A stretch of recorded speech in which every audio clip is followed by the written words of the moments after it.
काम हुआ है उसको चुराने नहीं देंगे। इन्हीं सामने साथ मैं सम्मानित मुकेश साहनी जी से आग्रह करता हूं कि मंच पर आकर के स्मृति सभा को संबोधित करें। आदरणीय मुकेश साहनी जी।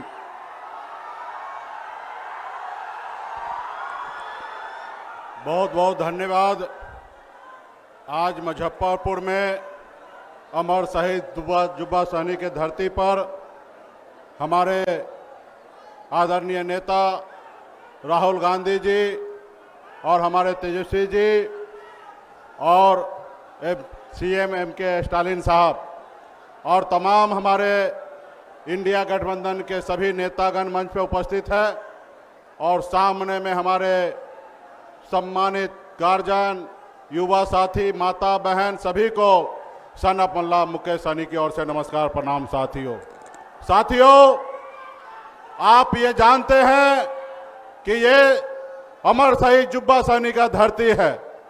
ये धरती अमर शहीद जुब्बा सहनी की धरती इस देश को आज़ादी दिलाने के लिए अपने आप को कुर्बान किए। साथियों, आज़ादी के बाद हमारे देश में एक लोकतंत्र आया, बाबा साहब भीमराव अंबेडकर का एक संविधान आया और इस संविधान में गरीब, पिछड़ा, दलित को सर उठा के जीने लायक बनाया गया। साथियों, पहले तो लोकतंत्र से पहले राजतंत्र हुआ करता था और जब राजतंत्र होता था तो हमारे जैसे मल्ला के परिवार से लोगों से हाथ से लोग पानी नहीं पीते थे, ये राजतंत्र में होता था।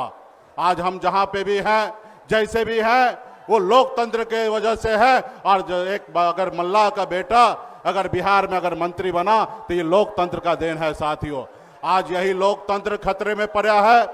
भारतीय जनता पार्टी, आरएसएस, चुनाव आयोग मिलकर इस देश में आपका वोट चोरी कर रहा है और सत्ता में बैठा हुआ। साथियों, जब सत्ता में बैठे रहेंगे, जब आपकी फिक्र नहीं होगा तो आपके लिए काम कैसे करेंगे। बाबा साहब ने नेता के लिए जो है सिर्फ टॉक टाइम जो है ना, सिर्फ 5 साल के लिए बनाया गया।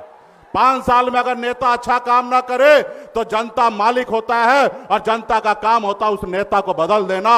और अभी आज की तारीख में आप बताइए, 2014 में मोदी जी का सबसे बड़ा भाषण क्या था?